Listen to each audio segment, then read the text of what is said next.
by night and day. A magic web with colors gay. She has heard a whisper say, a curse is on her if she stay to look down to Camelot.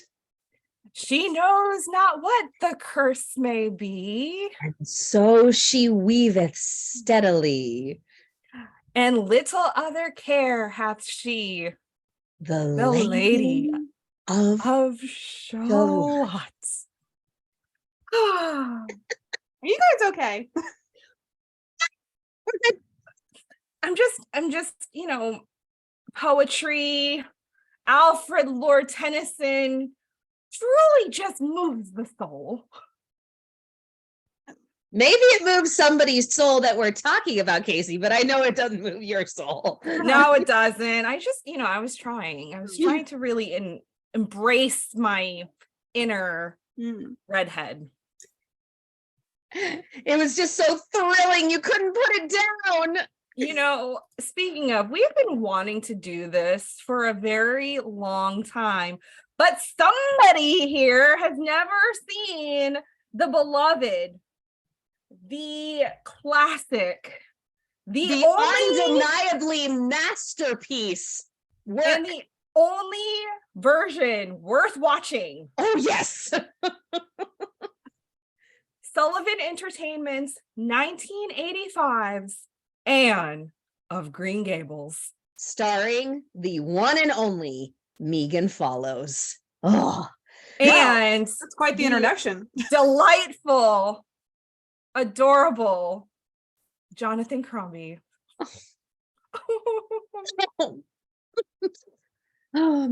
with special guest star Richard Farnsworth and a very, very, very honorable mention of Colleen Dewhurst and Patricia Hamilton and Skylar Grant. Yes, Skylar Grant, definitely. Who's Katharine Hepburn's great niece, by the way. So that is correct. Fun fact. So, as you can all see, I do not have the sentimental attachment to this franchise. You don't even have knowledge of the franchise before we came along. It's true. Background. I have never seen the movie, any of the movies, any version. I have never read the book.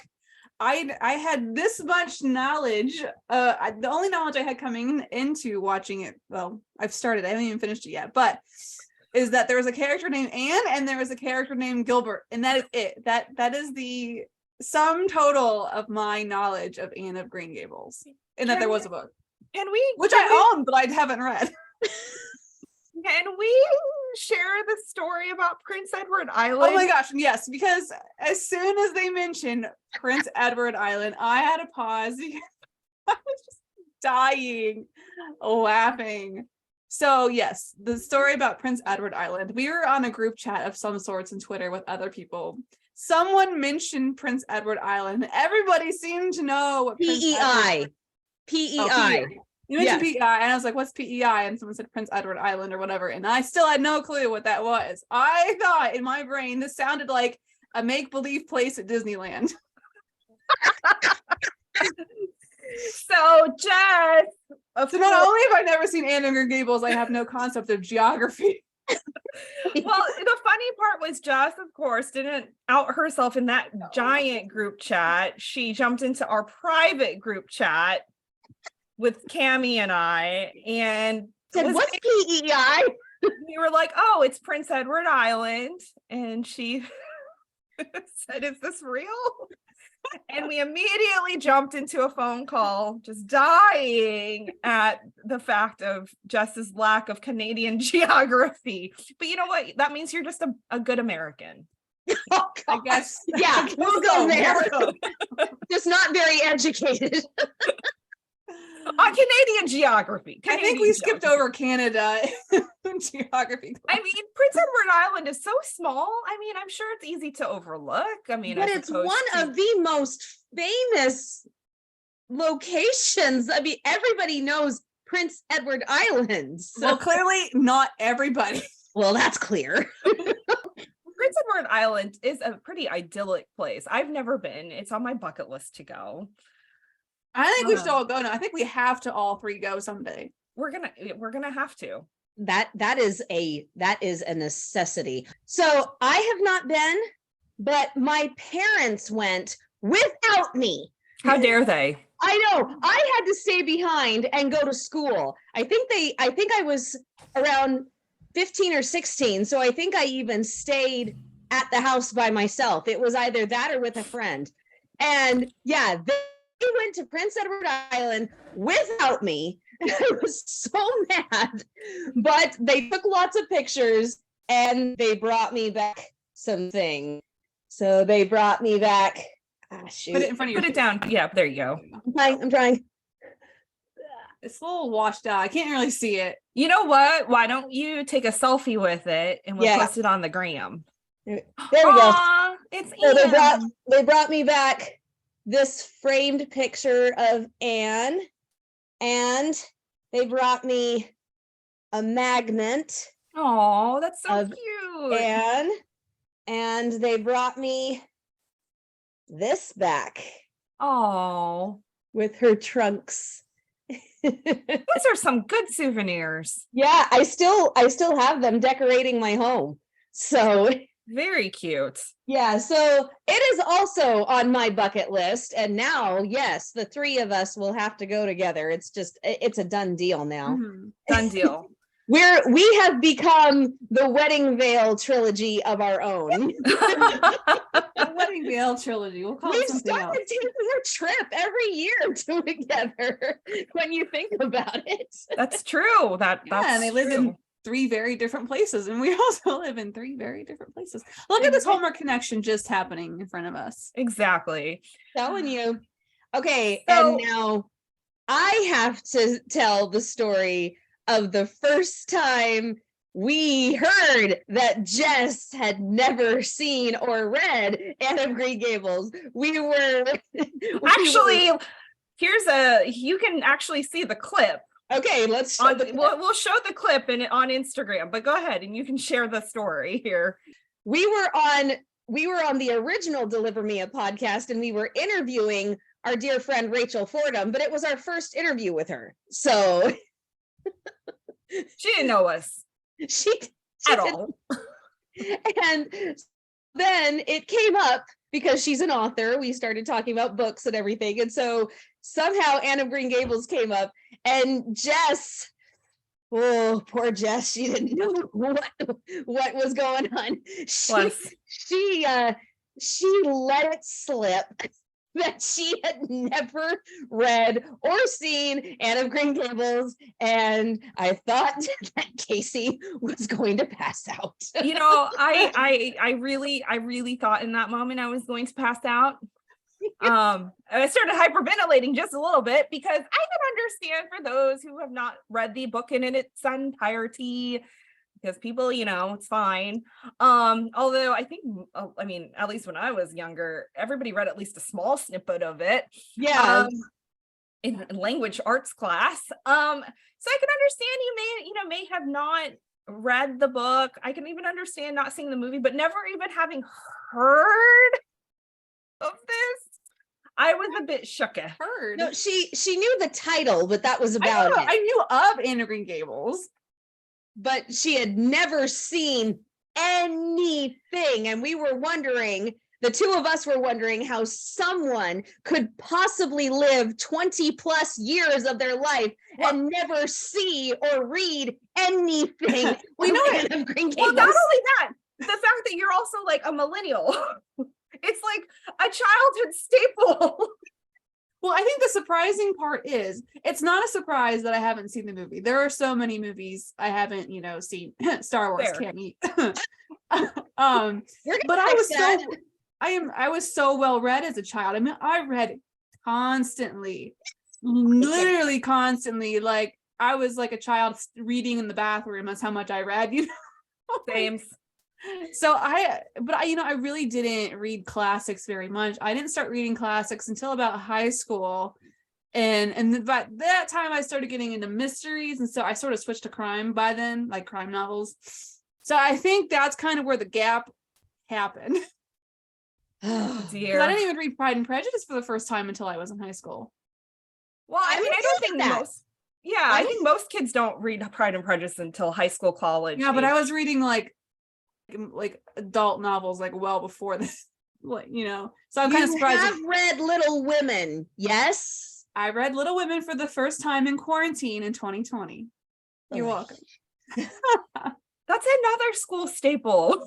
I don't get I read Nancy Drew as a child. I read like all 50 of the original series. I did too. I missed the Anne of Green Gables, Little Women, Pride and Prejudice. Well, here, okay, I the will girly say, stuff. I will say though, I will say for where I went to junior high and high school, we did book reports and we had to pick categories. And so they gave us like 5 categories and we couldn't repeat. So we couldn't do all classic. We couldn't do all like Right. general fiction. It was like, you have to read one classic, you have to read one general fiction, you have to read one biography, you have to read one, informational or whatever. So I was forced to read classics because I had to do them for my book report. Well, I think I read some like kind of but see, here's the thing. So maybe you're doing classic, you chose Anne of Green Gables. I actually remember a book report I did. I read Treasure Island. That's where I was at that age, So, yeah, you were definitely in a different headspace. I'll give you that. I don't think anything like Anne of Green Gables would have appealed to me at that point. But With no knowledge of what it was about, like just seeing the title and the picture as a child, I'm reading Treasure Island and things like that. But if you had all that knowledge, we wouldn't be having this much fun right now. And I think as an adult, I can actually appreciate it a lot more than I would. I would agree. Mm-hmm. I would agree. Yeah. You know what? In watching the movie this time around, this half for this podcast, I caught something that I'd never seen before. So there you go. There you go. Yeah. Okay, so we've established for the last 20 minutes that Jess has not seen Anne of Green Gables up until this point. But I want to ask Cammie, when were you introduced to Anne of Green Gables? Oh, I don't even remember. Because I was little. You were a child, a wee one of the 80s, and this came out in 1985. So I was 2. I was 2 when this came out, and I still remember the first way that I watched it was VHS recorded off of television. And so we had to fast forward. What? The PBS telethons? Something like that. I don't remember my mom recording it. I just remember having it. So that's how I watched it growing up a lot. And I still remember that they would push pause during the commercials. And so an interview with Megan Follows at that time started, and then it cut straight to the movie, and I went, no. I mean, that was when I was about 10 or something. I would have liked to see that, but no, and I was very, very into it. But one thing I very distinctly remember, I was a teenager and my mother ordered the VHS collection for me, but it didn't come in time for Christmas.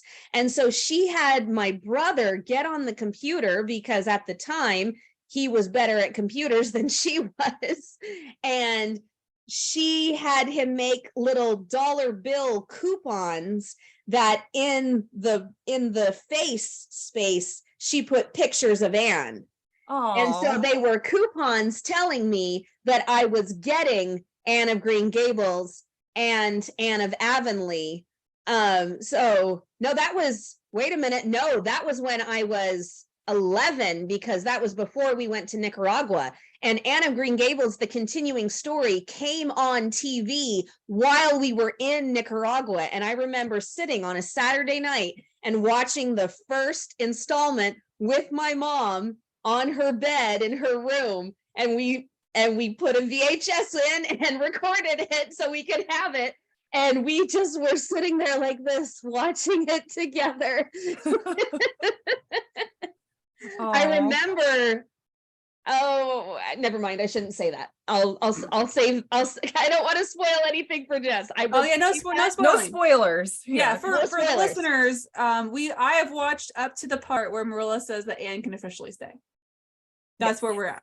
Yeah. Or And okay, one more thing before we dive into the movie. I just have to say, this is what Casey got me for my birthday. And for my 40th birthday this year, I'm turning the big 40.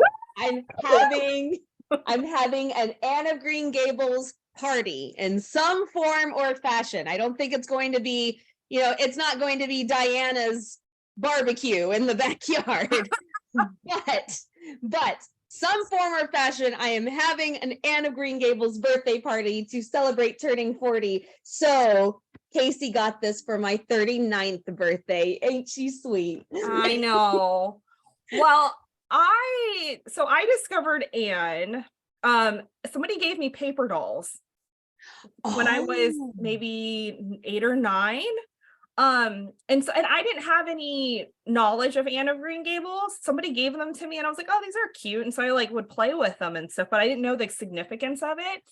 And one Thanksgiving, I brought them out as a kid, and this girl, she's probably in her early 20s. She's like, oh, Anne of Green Gables, I really need to rent that movie again. I was like, oh, okay, whatever. But I was a kid, right?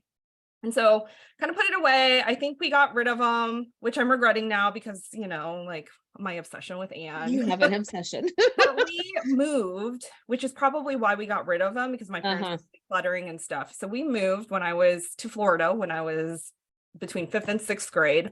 And that Christmas of 6th grade, my mom, I guess she got a good deal at Walmart for the double VHS Anne of Green Gables movie. And she got that for me for Christmas. And so I watched it and I was super obsessed. I was about 12. I was 11 because this would have been 2001. So I was like 11 going on 12. I know, wee baby. But I was also really lonely during that time of my life because I had just moved here. I was in like the middle of puberty. Things were really awkward. I was in a new school with a completely new environment than what I was used to. I had no friends. And so I really resonated with Anne in some ways of being kind of alone. Yeah. And this is how pathetic my little 6th grade life was. After watching Anne of Green Gables that first time, I would literally watch it every single weekend because I loved it so much. And I could really I could resonate with Anne. She was a 13-year-old girl in the movie. In the books, she's actually 11, but it's fine. And I read all of Megan was much older. Megan was 16 when she filmed. She was 16 going on 17. So I read That's another movie. Yeah. I read all of the books, all 8 of them. That was the start of my obsession. Also, so there are 3. There's Anne of Green Gables, Anne of Avonlea, or Anne of Green Gables, the sequel, AKA, and then Anne of Green Gables, the continuing story, which is the 3rd installment. Yep. There's also a 4th one, but we won't talk about that. But we could not find the second movie. It was not available to us at all at any of the stores. And this is before Amazon Prime and buying things online and all of that. So I had the first movie. My mom and dad got the 3rd movie for me. So I did not have the middle for the longest time. And my school had a bookstore. They still have it. And I remember going in there and they had the Anne of Avonlea, the sequel movie. And I begged my parents to buy it. It was a little expensive because it was also the double VHS tape. Right. I begged my dad to get it for me. I was like, listen, all I want for my 13th birthday is Anne of Avonlea. I won't ask for anything else. I don't need anything else. This is just the one thing I want in life. Very dramatic, very Anne-like. And so he went and got it for me for my birthday. He teased me about it. He's like, oh, I wonder what you're getting for your birthday. And I'm like, oh, well, and then the night before my birthday, he told me, he's like, if you can find where I hid this gift, I'll let you watch it. Because I knew what it was. Yeah. I tore that house up and down looking for this movie because I had not seen the sequel. I've seen the third installment, I saw the first installment, and I was dying to see the second installment. And the only parts of the second installment I've seen were the tiny, like the 5-second snippets from the third movie where it shows you a little bit there. Yeah. I lost my mind. I found it in my dad's closet, very high shelf, in a bunch of like winter coats and winter sweaters. Like I had to go get a step stool and I'm like rummaging up there. Finally found it. Didn't realize that it was 4 hours long. So that's a warning for you, Jess. Warning. And I watched it starting at like 10:30 that night. The entire thing. So that was my introduction to Anne. I did my senior college thesis paper on Lucy Maud Montgomery and played the Anne theme at my wedding. So fantastic. So I have the sheet music to Anne's theme. I'm a little rusty, but I can play it pretty well. The left hand is kind of difficult, so I have to improvise using my right hand a lot. Hey, good Hardy had big hands, so there you go. Yeah. So here's another way to show you how obsessed I was with Anne. This is when I had brown hair, by the way, in high school. When I was 15, I was a sophomore in high school, and the fall production that we were doing was Anne of Green Gables. And oh man, I wanted Anne so badly. I ended up memorizing the whole play because I listened to every rehearsal, and I knew the whole play by the end. And I kind of became Anne's unofficial understudy, I guess you could call me. But I was only a sophomore, so got to give the roles to the juniors and the seniors because they're leaving sooner. But I was like, I want this, I want it so badly. And I even said, I'm willing to dye my hair, and I did not dye my hair at that point. I was a little afraid to, but I said I will dye my hair to play Anne. And so I was watching the movies to get to glean all of her mannerisms and all of her little everything. I'll just sum it up with everything. And Casey, guess who I got?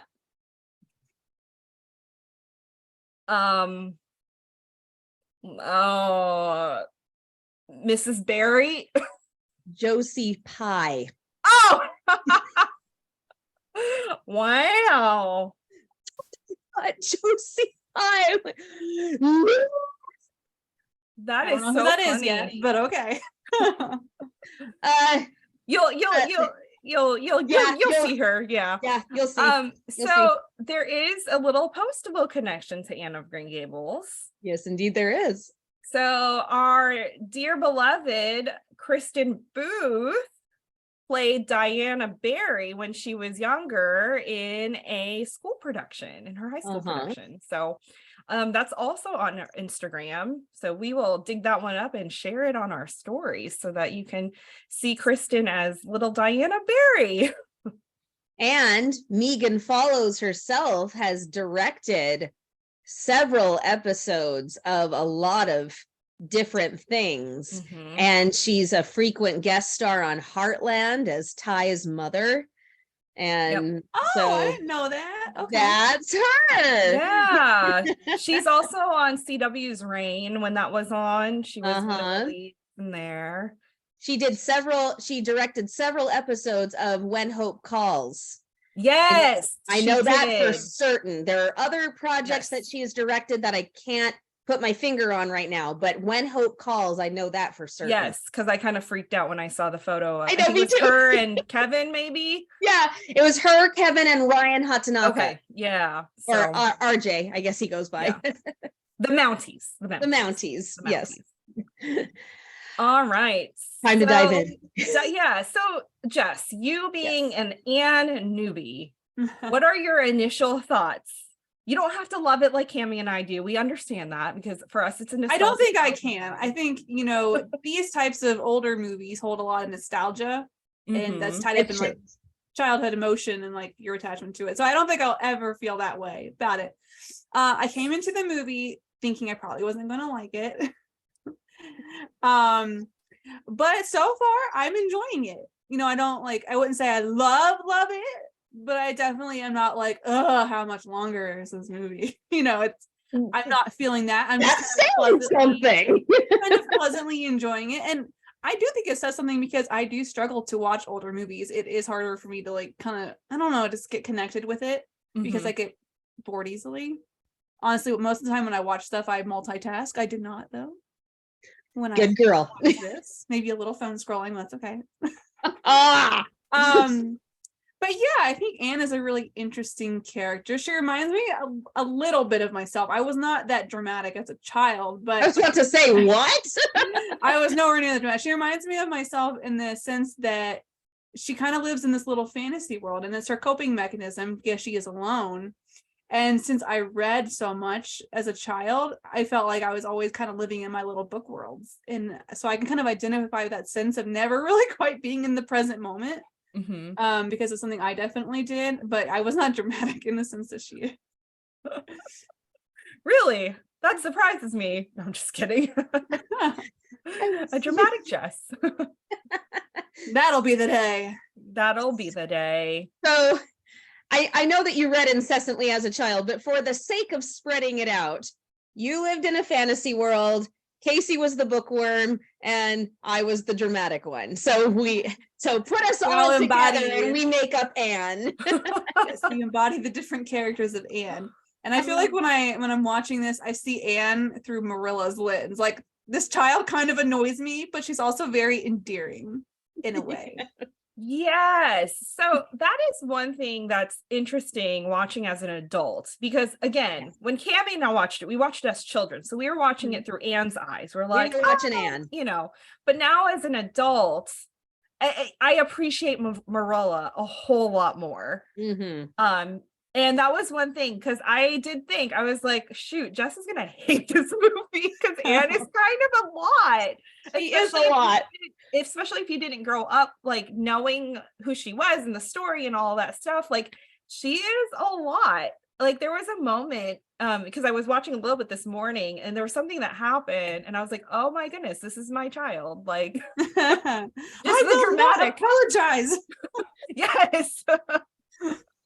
The apology thing, you know, as a kid, I totally was saying, yes, that's right. And but as a grown up, I'm like, oh my gosh, how embarrassing.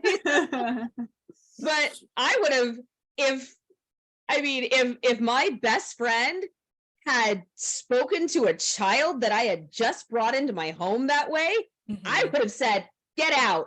You know, so I'm like, don't you dare talk to her like that. We'll settle this later, but right now you're leaving. Yeah. Oh. So with that being said, any particular favorite moments from this first section of the movie? So we, as a refresher, we've stopped at Marilla telling Anne, after she's accidentally dyed her hair green, that she can stay at Green Gables and the trial is over. And she says, you may be a kindred spirit after all. I don't think I have a specific favorite moment, but I think overall am most enjoying just the different dynamics that Anne has with Marilla and Henry, right? Matthew. Sorry. I'm an Anne newbie, as we learn. Okay, I only watched this like last night. Henry, wrong show. Matthew.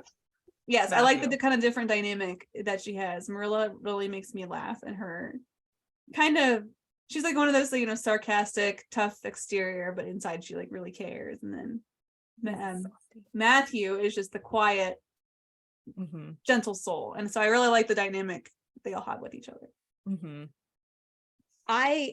My grandfather, my paternal grandfather, passed away when I was 7, and I was very, very close to him.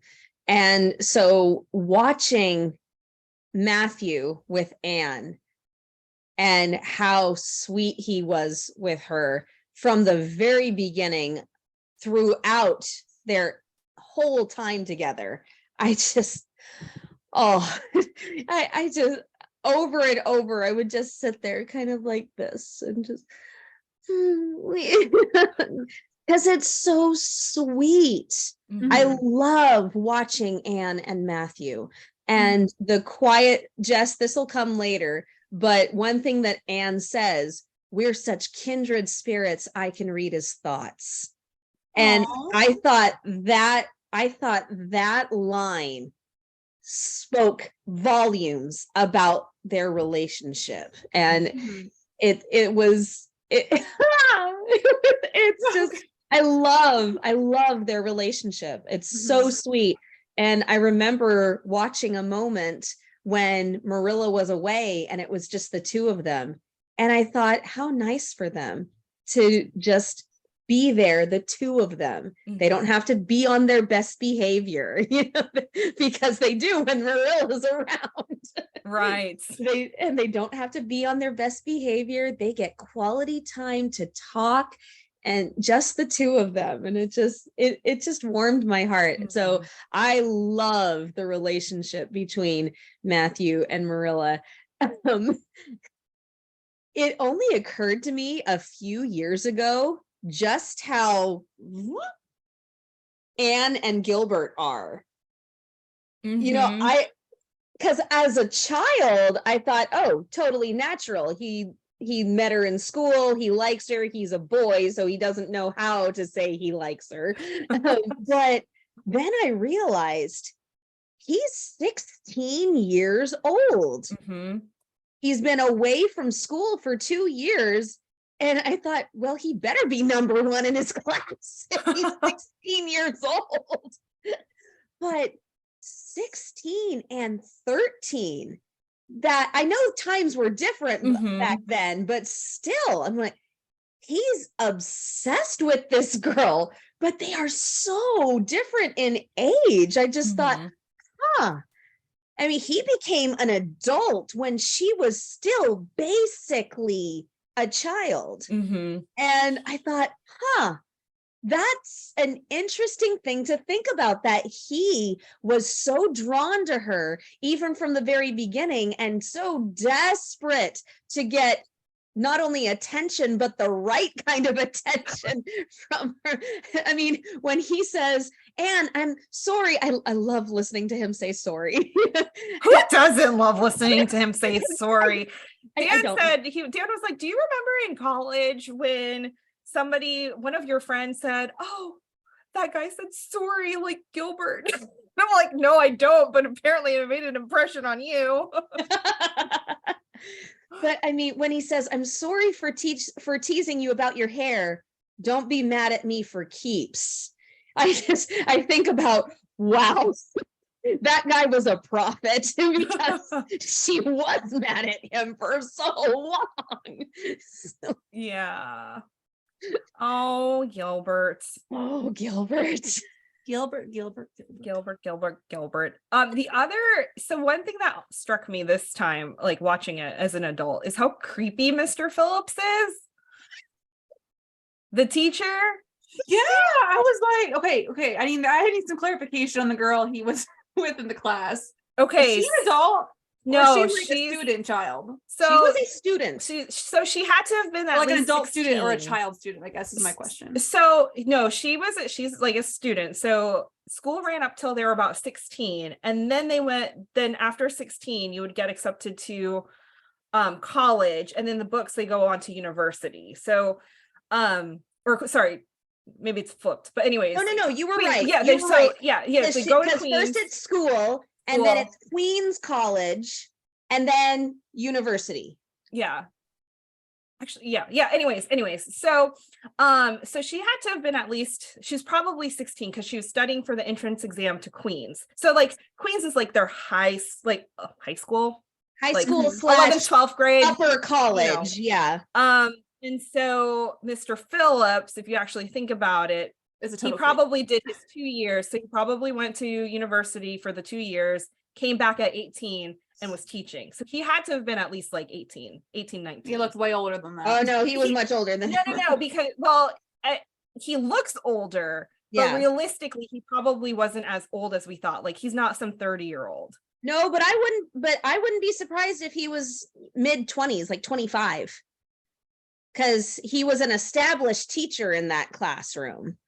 So, because remember, Mr. Sadler says, I don't know how you got this job, except that your uncle was a trustee.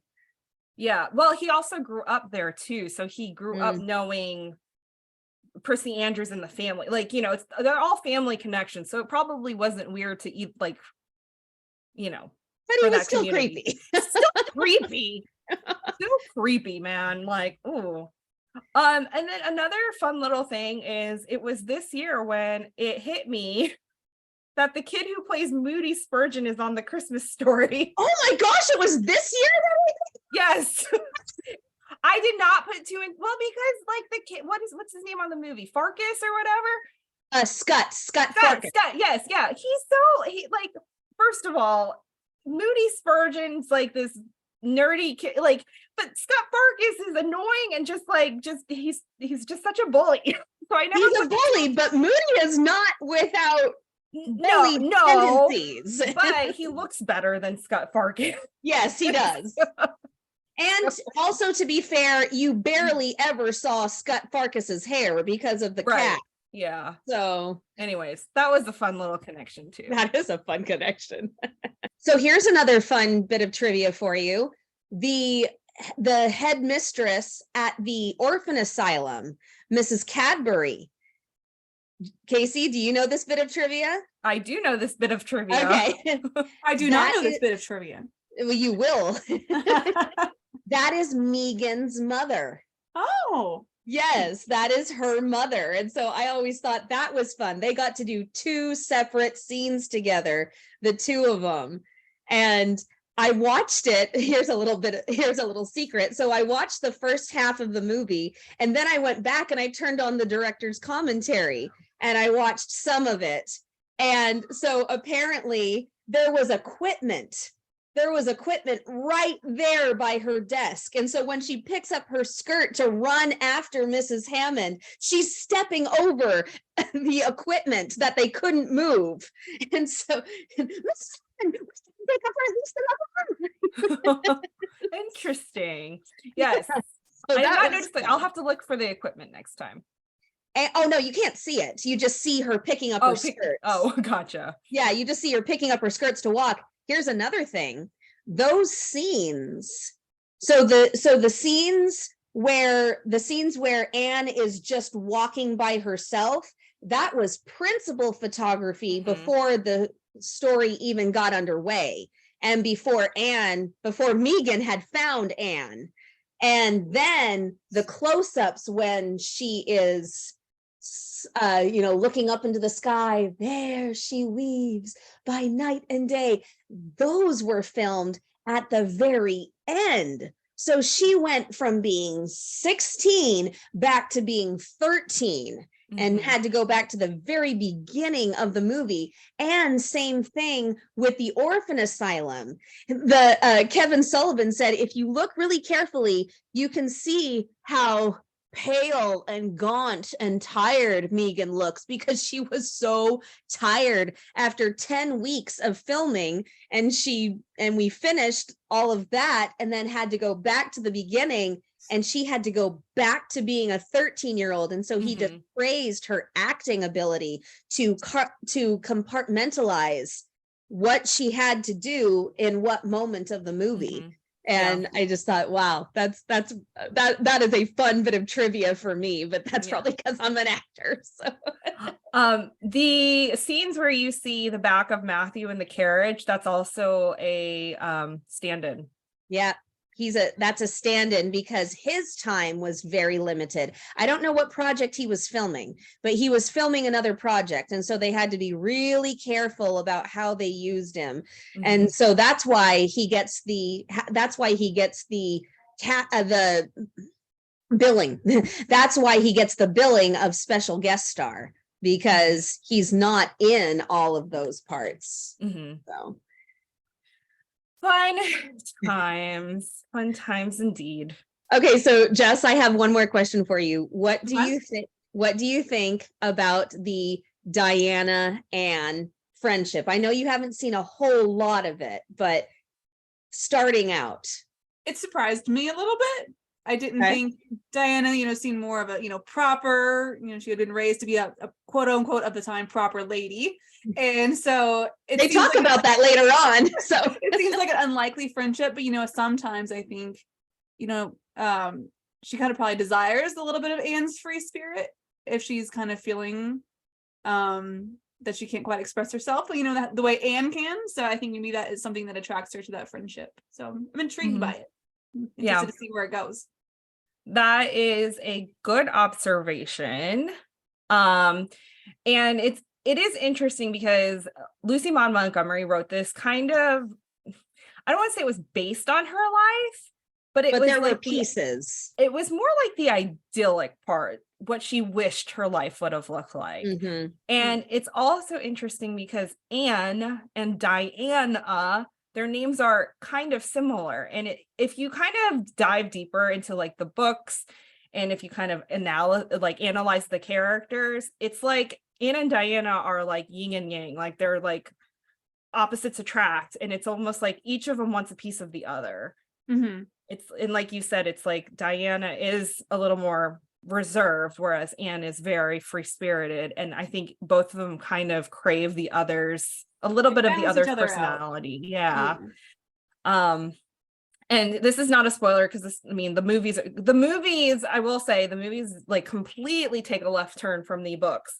But in the books, Anne ends up having twins and she names them Anne and Diana.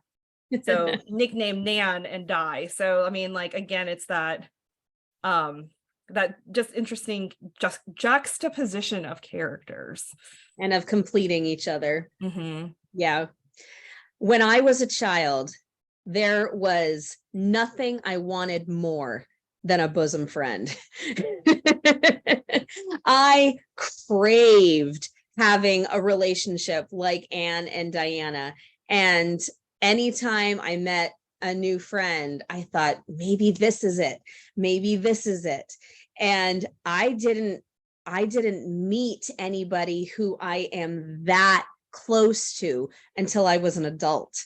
And so so it's a wistful dream that I had as a child, and one of my many joys of being so involved with the two of you and how close we've become is that it's a very close relationship, mm-hmm. like Anne and Diana. So yeah, that's one of the fulfillments.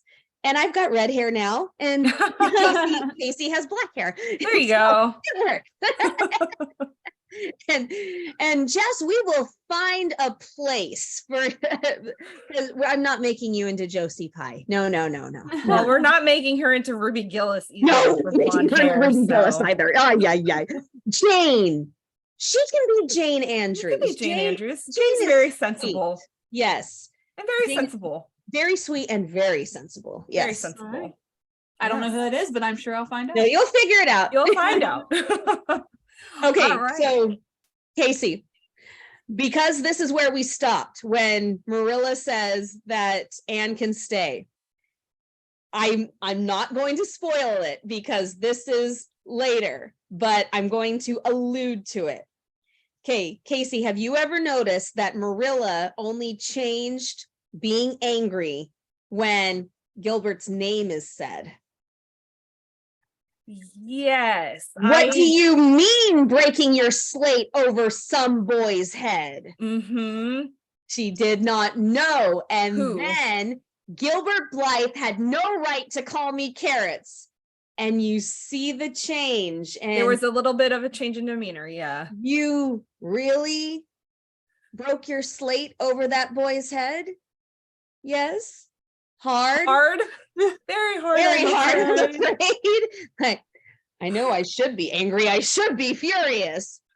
But I won't say anything about it anymore. And then at the door, I think you may be a kindred spirit after all. She says that after she finds out that it's Gilbert, and she makes Mhm. the choice to let her stay after she finds out that it was Gilbert that she broke the slate on his head. Mhm. Did you ever notice that? I had not noticed that until this watching. I did notice Okay, it was because that's very, what I found. That is Yeah. what I found at this watching. So yeah, I did notice that this time because I was like, oh, she does get a little more like coy about it. So Jess, you will find out why.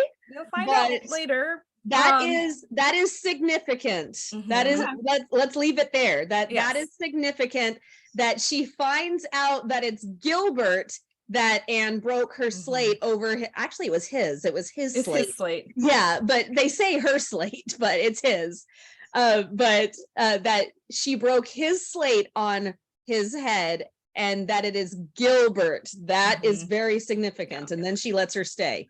One thing that I've noticed this time around watching too is just the foreshadowing that happens, and it happens quite a bit. It's Yeah. very interesting. Like you'll see in this first portion, so not to spoil anything. Anne says, oh, she mentions the amethyst brooch, and then it goes missing later on. And then there was something else that she had mentioned, and I'm like, oh, that's foreshadowing right there. I think there was another instance where it was Was it a foreshadowing. keepsake? Is that what you're talking about? No. I didn't have time to write it down, but there were several moments where I was like, oh, there's a lot of foreshadowing that's happening here. So Jess, do you remember Anne? Oh wait, no, never mind. She hasn't watched that part yet. Never mind. There you go. So that's why. Well, is there anything else we want to discuss about Anne? At least this first section? I'm just glad Jess isn't hating it. I mean, I'm really glad Jess is not hating it. I was I don't prepared. think I I was was gonna really hate it. prepared. Oh yeah, I did. I was like, I'm just gonna be prepared. I'm like, Casey, different personalities can like different things. It's okay. If Gave Jess herself a doesn't pep love talk. it's okay if Jess hates it. It's a different perspective. I was really psyching myself up. So I think I'm I glad- would like it more when she's a little older. Yeah, you might, because her personality is still there, but it is toned down a little bit. Like, okay, I will say too, from this point on, this is a turning point really for Yes. Anne too. And you also have to see the movie. It spans over 3 years too. At least this one does. And then there's you I think you'll appreciate the growth. I think you'll appreciate the growth in Anne, in the rest of the characters that you see, especially Marilla. Marilla is definitely one who has her growth is really dynamic.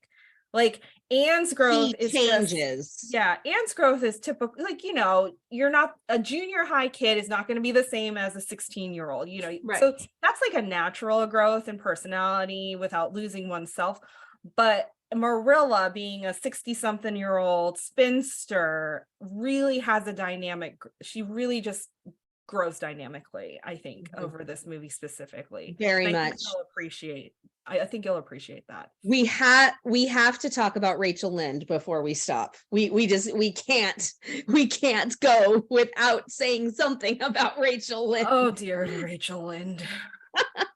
I do have to say, I love that the three of us have 3 different aspects of the Anne story. You've got the farming background, Jess, because Green Gables is a farm. And then I've got the beautiful October fall Canadian colors that you see in Anne of Green Gables at some points. And then Casey's got the girl herself. The girl herself. But yes, Rachel. We all know a Rachel in our lives, don't we? Oh boy, do we all know a Rachel in our lives. But Oh, go ahead. No, you please. Oh, I was just gonna say the movie versions of Rachel, it's very interesting. Now, the Rachel of the books, I think I appreciate Rachel of the books a little more because she does play a part into Anne's life, in the sense of, I mean, I can't talk about this episode because things haven't happened yet, but there are things that changed in the movie which did not happen in the books. So I'm like, oh, I think Rachel also kind of changes too, but I think for the movie element, they keep her very busybody-ish just to keep that, just to keep something interesting, like you have to have that dynamic there. But it is interesting because Rachel is the one that prompts Marilla to send Anne to school and to go to the picnic and stuff like that. And so while she has her faults, deep down, she knows, and I think she also prides herself on the fact that she knows how to raise children. I never stop laughing at this line, no matter how many times I watch this movie. Every time I watch it, when Rachel says, after Anne has had her big outburst, when she says, "Goodbye, Marilla, come and see me when you can, but don't expect me to visit here again if I'm to be treated in such a fashion," and she stalks out the door, and Marilla goes, "Goodbye, Rachel." Yeah, and I just go, oh darn.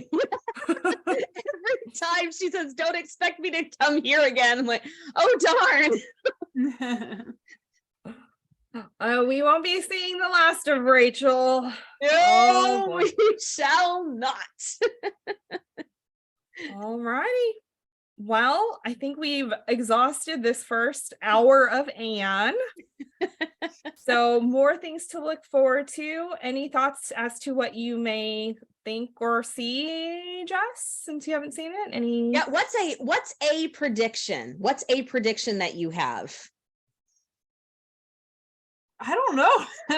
I mean, I know obviously that she and Gilbert become an item at some point. Whatever made you think that? Okay, that's all I know. You talk about a slow burn. They are almost as slow as Shane and Oliver. Yeah, we'll talk about that later. We'll talk about that. Yes.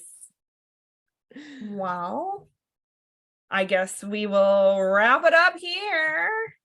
And we will see you back in Avonlea in a future episode. I can't. I want to talk about more, but I can't. Just be prepared for trivia next time, because I'm going to have some questions to challenge you to and see who is the true Anne of Green Gables superfan. There's no pressure.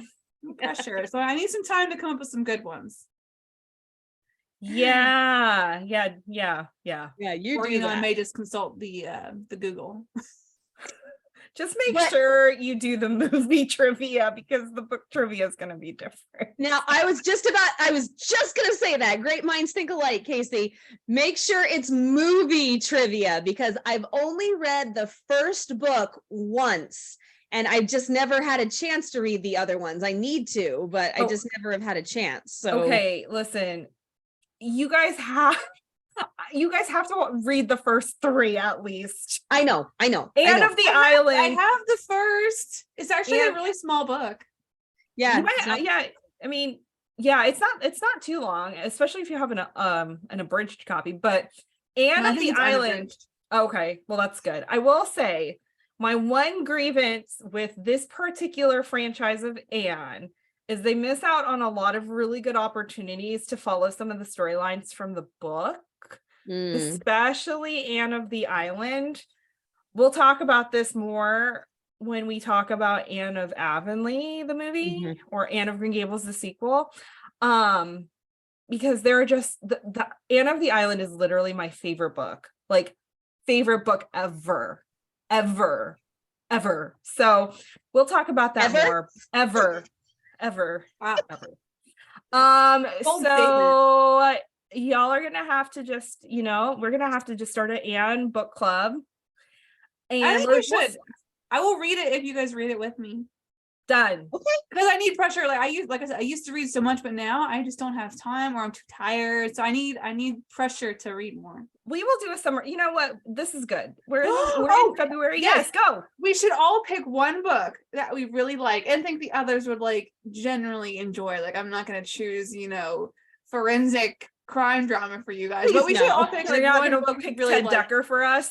And I should give you never mind. No. Tess Gerritsen. But you would hate it. It's too graphic. But anyway, we should all pick one and then we read it together and discuss. Really That is a great idea. I will stay off the graphic crime ones Okay. Thank you. for your sakes. Tammy would have nightmares forever. Probably. Probably. All righty. Well, until next episode, we will see you back at Green Gables.